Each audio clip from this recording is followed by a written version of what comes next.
একটা একটা করে পিঠা ভাজতে হবে না, এতগুলো মালপোয়া খুব কম সময়েই বানানো হয়ে যাবে আর খেতেও হবে অনেক মজার। নমস্কার সবাইকে, আজকের রেসিপিতে থাকছে তালের মালপোয়া, যা সবাই খেয়েই বলবে ভালো হয়েছে।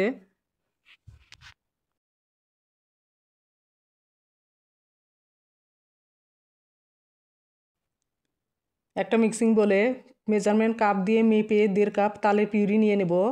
1 কাপ গোবিন্দভোগ চালের গুঁড়া, চালের গুঁড়ার অর্ধেক পরিমাণ দেব আটা, আর আটার অর্ধেক পরিমাণ দিয়ে দেব সুজি।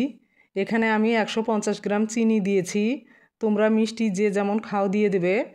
1/2 কাপ দেব মাওয়া ক্ষীর, এতে করে পিঠার টেস্টটা বেশি হবে। এখন সব কিছু সুন্দরভাবে হাত দিয়ে মেখে নেব, যাতে করে কোনো কিছু দলা পাকিয়ে না থাকে।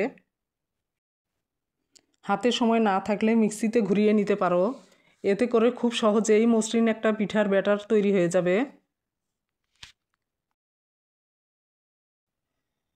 পিঠার ব্যাটারটা খুব বেশি থমথমে হয়ে গেছে, এখানে সামান্য একটু জল মিশিয়ে আবারও মেখে নেব।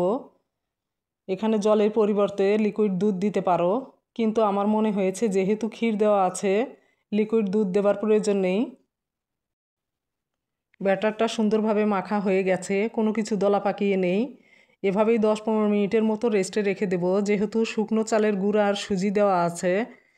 পিঠাগুলো ভাজার 10-15 মিনিট আগে ব্যাটারটা করে রাখলে পিঠাগুলো ভালো হয়। চুলায় প্যান বসিয়ে পরিমাণ মতো তেল গরম করে নিয়েছি। চুলার আঁচ মিডিয়ামে রেখে পিঠাগুলো একটা একটা করে বসিয়ে দেব।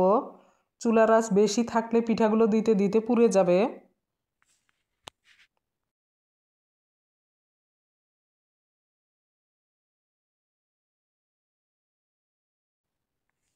এক পাশ হয়ে গেছে, অপর পাশ উল্টিয়ে সামান্য লাল করে ভেজে নেব।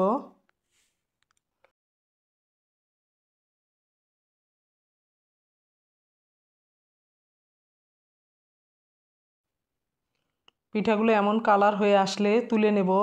এর চেয়ে বেশি ভাজলে পিঠাগুলো শক্ত হয়ে আসবে। এগুলো তুলে নিয়ে বাকিগুলোও ভেজে নেব।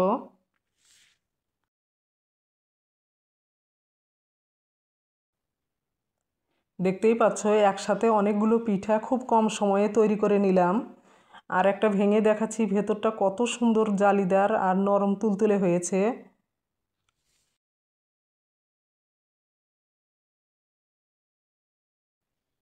তৈরি হয়ে গেল অনেক মজার একটি পিঠার রেসিপি, তালের মালপোয়া, যা খেতে অনেক ভালো লাগবে। রেসিপিটি ভালো লাগলে অবশ্যই লাইক কমেন্ট করে জানিও, আর চ্যানেলটি সাবস্ক্রাইব করে পাশে থেকো। সুস্থ থেকো, ভালো থেকো, দেখা হচ্ছে নতুন আরেকটি রেসিপিতে।